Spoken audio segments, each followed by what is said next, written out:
He looked like a teenager on vacation. Baby-faced, sun-kissed, blending in with the crowds that drifted through Ibiza's luxury beach clubs and rooftop lounges. But behind the carefree facade, Eddie Burton wasn't a tourist. At just 23, he was Britain's most unexpected drug lord, masterminding a £20 million smuggling empire from Amsterdam to Kent, all while hiding in plain sight.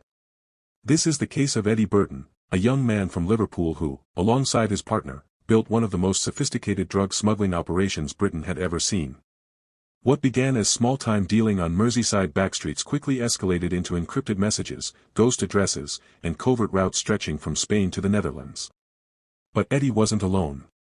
Behind him stood a network of loyal couriers, crooked middlemen, and one figure the police could never quite identify, known only as the broker. For a while, everything ran like clockwork. Shipments landed undetected, money was laundered through fake import businesses, and Burton's reputation quietly grew within the European underworld. Until a routine wiretap in Rotterdam caught a voice no one expected. A single phrase, half-coded, half-spoken, set off a chain of surveillance that would take British investigators across borders, into encrypted chat rooms, and eventually into a safe house with walls lined in cash, burner phones, and something far more disturbing. And yet, even then, Eddie was one step ahead. Before we dive deeper into this gripping case, take a second to like the video, subscribe to the channel, and turn on the notification bell so you won't miss any of the gripping true crime stories uncovering Britain's hidden underworld and the real struggles faced on its streets. Eddie Burton grew up in Liverpool, a city shaped by resilience, rivalry, and reinvention. But beneath its musical legacy and football pride lie postcodes where poverty and crime blur into daily life. From a young age, Eddie was known as a tearaway. Not just mischievous, but restless, sharp, and unpredictable. A boy who knew how to talk his way out of trouble and into darker circles. His grandmother once said, he was a bit of a young tearaway. I think he was selling drugs. So it's not that surprising what's happened to him. By the age of 10, Eddie wasn't just running errands, he was making deals. Small raps in schoolyards. Watching how older boys moved. Learning fast that reputation was currency. But Eddie didn't want to be just another street kid in a trap house. He watched, listened, and absorbed. By 16, he was already operating outside his postcode, running product through third parties, using burner phones, and staying just visible enough to seem insignificant. Then came Sion Banks. At 25, Sion was everything Eddie wasn't. Polished, poised, and always 2 steps ahead on social media. Glamorous but strategic. She flaunted wealth but never revealed its source. Some said she was the brains. Others whispered she was the real boss. Together, they became a power couple with no official record. No known businesses. But their names kept popping up, on customs reports, on encrypted messages, and in the background of surveillance photos. And then came the Marbella trip. Just one holiday post, champagne, designer tags, luxury rentals, and suddenly, Eddie and Sion were on the radar of multiple agencies. But there was something else in that photo. Something investigators wouldn't notice until it was almost too late. Early 2021. Eddie Burton disappears from the streets of Liverpool, but not from the game. He relocates his entire operation to Europe, setting up new bases in the Netherlands and Spain. From here, he trades in the shadows of ports and party islands. Using freight companies, encrypted couriers, and low-profile warehouses to move product across borders. By now, Eddie isn't touching street-level deals. He's wholesale, coordinating 6-figure shipments, moving tons of narcotics masked in legitimate cargo. And with Sion Banks by his side, logistics became an art form. June 2022. Banks is spotted traveling to the Netherlands, ostensibly for a luxury wellness retreat. But investigators believe she was there to help prep a major shipment. Surveillance picked her up meeting with 2 Dutch nationals, both later linked to a Balkan cartel. 1 week later, a lorry arrives at Dover. July 3, 2022. The UK Border Force pulls the vehicle for a random inspection. Hidden inside, 90 kilos of ketamine and 50 kilos of high-purity cocaine. Estimated street value, £6 million. The driver? A shell-shocked subcontractor who claimed he had no idea what he was carrying. He wasn't lying. The drugs were hidden so well, officers needed 4 hours, infrared scanners, and a customs-trained dog just to find them. But the mistake came after. An overlooked glove, stuffed in a crevice behind the cab. Forensics pulls one clean fingerprint. And the name that hits the database? Eddie Burton. Investigators dig deeper. Emails, burner logs, and travel records. And then, another lorry. August 12, 2022. Same route. Different truck. But this one was modified. A custom-built fuel tank, welded from the inside. Inside it, 142 kilos of cocaine, 25 kilos of heroin. Estimated value?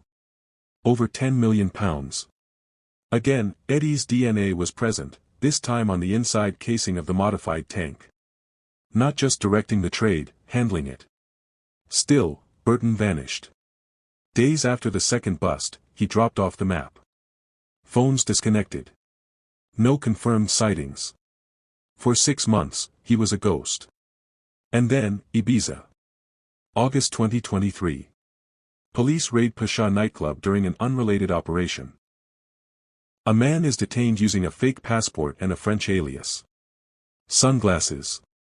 Designer shoes. Still smiling. Fingerprint scan pings within minutes.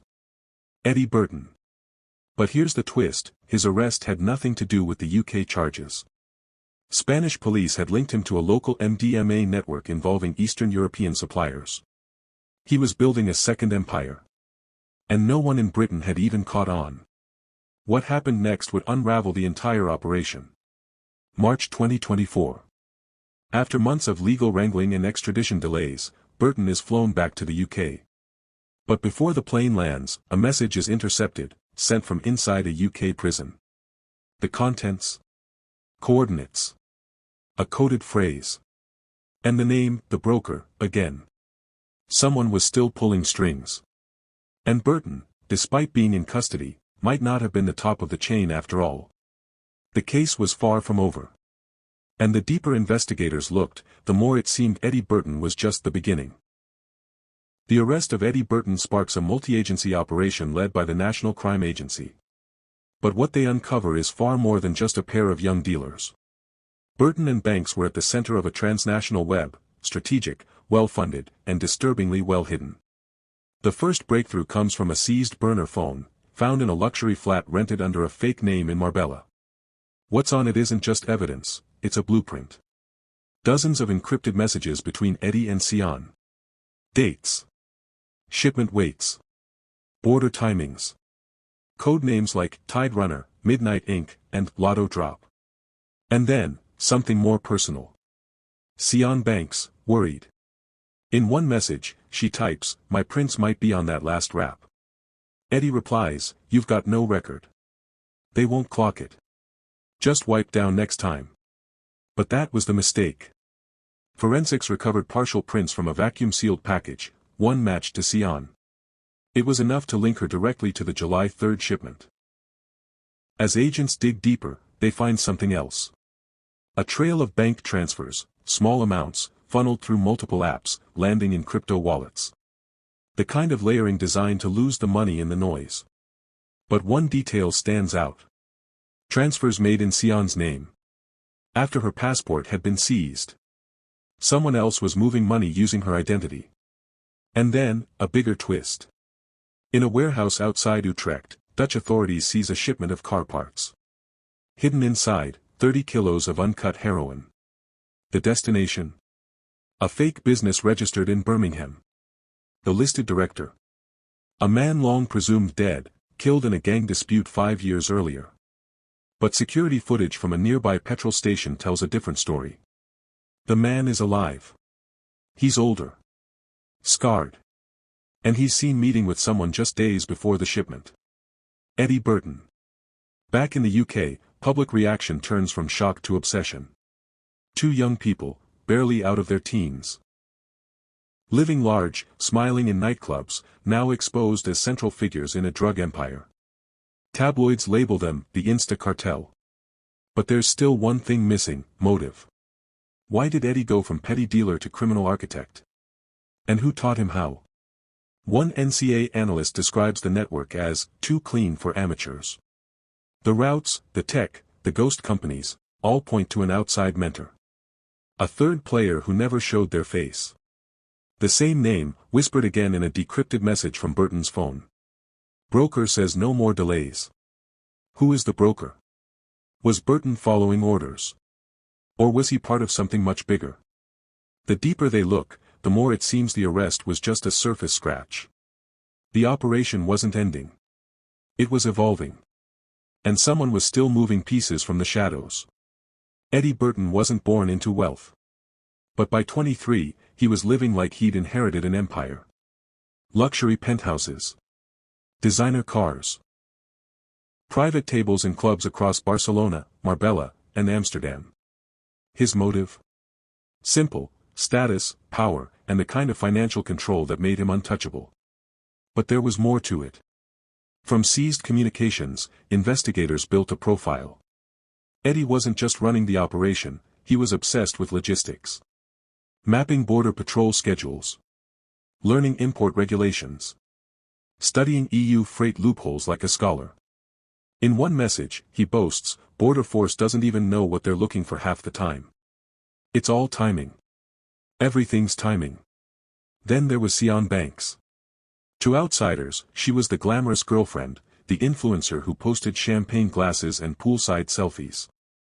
But behind the filters, she managed accounts, vetted drivers, and arranged drops.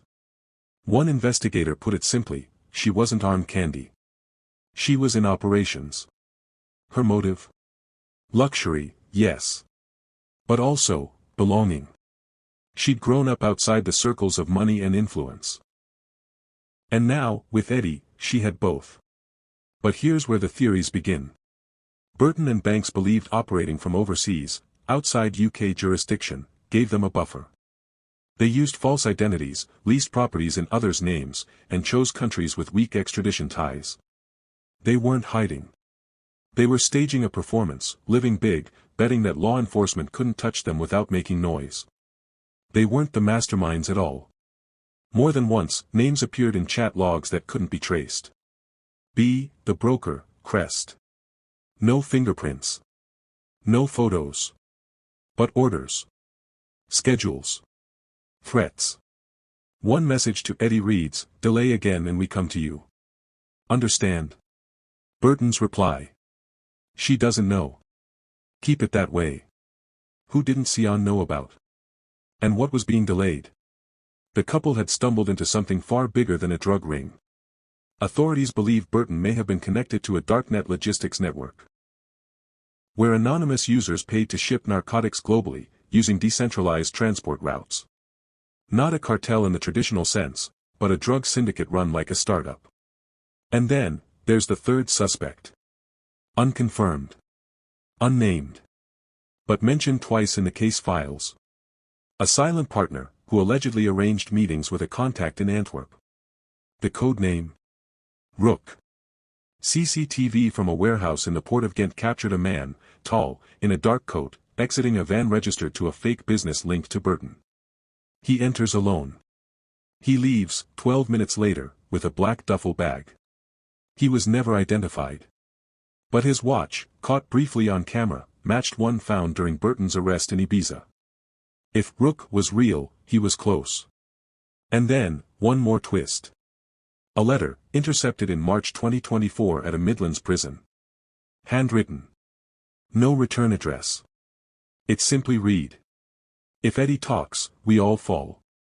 Make sure he doesn't. The envelope had no fingerprints. But inside was a SIM card. And the SIM card was active, for exactly 19 minutes before it was shut down, pinging off a cell tower near Birmingham. Someone is still out there. Watching. Waiting. And perhaps, still pulling the strings. The question now isn't just how Eddie and Sion got caught. It's who else was involved. And how many more names are still buried beneath the surface. The courtroom was packed. Journalists, family members, and detectives who had spent years piecing together the case now sat quietly, watching the final chapter unfold. Eddie Burton, once a ghost in Europe's underworld, stood in the dock, no sunglasses, no designer clothes. Just a gray prison tracksuit and a smirk that faded as the charges were read out. He pleaded guilty to 4 counts of importing Class A and B drugs. The evidence was overwhelming: digital trails, DNA, freight records, and offshore accounts. But what struck the courtroom most wasn't the admission. It was the lack of remorse. At one point, during sentencing, a prosecutor read a text Burton had sent months before his arrest. "They'll never catch me. Worst case, I vanish. Spain or Dubai, whatever." But there was no vanishing now.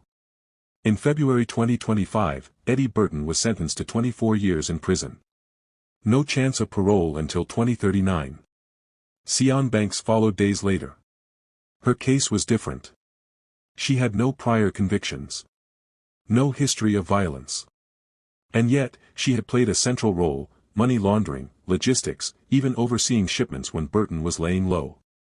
She pleaded guilty to 7 charges, including importing Class A drugs and laundering criminal proceeds. The judge called her calculated, not coerced. Sian Banks was sentenced to 17 years in prison. But the story didn't end with their convictions. Because just weeks before sentencing, something strange happened. An encrypted email was sent from an IP address in Hungary to the Crown Prosecution Service. It contained detailed shipping manifests, GPS coordinates, and references to other lorry routes, ones not included in Burton's known network. At the bottom of the email, a phrase: "You got the face, not the engine." The email was signed R. Could it have been Rook?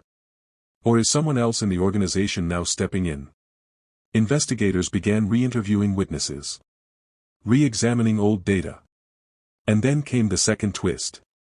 In April 2025, a warehouse in Derbyshire, once linked to a shell company tied to Burton, was raided. Inside, no drugs. But 14 mobile phones, 5 passports, and a USB drive. The drive contained a spreadsheet. Rows of names. Drop sites. Payouts. And at the very bottom, a payment entry marked "legal" with a note. Cover for SB, done. Had someone attempted to tamper with the case? Was Sian's defense supported, paid for, by someone still on the outside? The NCA now believes the Burton case may have only scratched the surface. And the broker? Still unaccounted for. Rook? Never identified. Funds? Still moving, small transfers across accounts in Turkey, Belgium, and Dubai. The empire might have collapsed.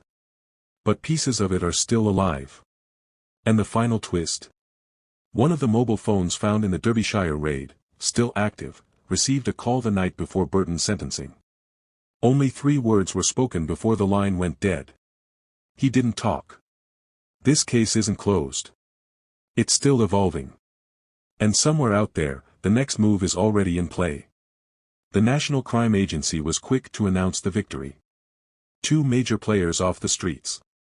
Hundreds of kilos of narcotics were seized before they reached UK communities. A pipeline severed, at least, temporarily. According to the NCA, the drugs intercepted through the Burton Banks operation would have fueled addiction, violence, and untold damage in cities from Manchester to Margate. Local police forces reported that during the months following the seizure, heroin overdoses dropped in certain areas by nearly 30%. But for every celebration, there were unanswered questions. Eddie Burton's network was clean, fast, and unusually agile. The kind of efficiency law enforcement associates with long-standing syndicates, not 20-somethings from Liverpool. And then there were the anomalies. Unexplained payments made after Burton's arrest. One £40,000 transfer was sent to a frozen account. Another was flagged by Interpol, traced to a Bitcoin wallet created in Panama, just days before sentencing. The spreadsheet recovered from the Derbyshire warehouse suggested as many as 9 additional runners operating under separate cells, none of whom were ever named in court. And then there was the message. 1 month after Burton was sentenced, a former associate, never charged, received a letter at a halfway house in Glasgow. Typed. No return address. It read. The program continues. Eyes open. B. The letter was turned over to police. But B could be anyone. Burton. The broker. Or someone new. Even in prison, Burton's silence was unnerving. He refused media interviews. Declined multiple visits from investigators. At one point, he allegedly passed a folded note to another inmate that simply read, "This was never mine to run." Sian Banks, meanwhile, became a subject of internet fascination. Her social media accounts, archived and dissected, sparked theories. Was she manipulated? A strategist? A pawn? Or something in between? True crime blogs called her the queenpin in heels. But her family saw someone different. A daughter. A girl who wanted more than what she was born into, and found herself in too deep. For communities devastated by the drug trade, the prosecution felt like progress. A signal that the system could still deliver justice. But for law enforcement, it was a chilling reminder of how the game had changed. Younger players. Digital footprints. International routes that could be rerouted in hours. And one last twist. In May 2025, months after the convictions, an informant contacted authorities anonymously. He claimed to have met Burton at a party in Ibiza a year prior. Not just met him, worked for him. He alleged that Burton didn't just sell drugs. He trained people. He built a network of mimics, low-profile dealers who could copy his model city to city. The informant ended the call with one sentence before the line disconnected. Eddie was just the trial run. The real model's already moving. To this day, the NCA continues to investigate. And while Burton and Banks sit behind bars, the legacy of their rise and fall echoes through encrypted messages and silent warehouses across Europe. The empire may have crumbled. But its blueprint is still out there. Eddie Burton's story isn't just about crime. It's about illusion, the kind that disguises criminal empires behind luxury villas, rented Lamborghinis, and filtered Instagram stories. He wasn't the stereotypical gangster. He was soft-spoken, digitally fluent, and dangerously underestimated. And that's what made him so effective. From the streets of Liverpool to the clubs of Ibiza, Eddie's journey is a lesson in how ambition, when left unchecked, can spiral into destruction, not just for those at the top, but for every community touched by the product they move. Sian Banks, once a figure of envy online, now faces nearly 2 decades behind bars. What began as a power couple's ascent ended as a cautionary tale of surveillance, betrayal, and the slow collapse of a house built on secrets. If there's one takeaway, it's this. The faces of modern crime are changing. They're younger. Smarter. Harder to spot. But they're not invisible. And if you have any information about drug trafficking, smuggling, or organized crime, don't stay silent. Report it. Because it's not just about catching the next Eddie Burton. It's about stopping the next empire before it ever begins. If you found this story compelling, don't forget to like the video, subscribe, and turn on the notification bell so you never miss the next deep dive into Britain's hidden underworld. There's always another story coming. And trust us, some are even darker than this one.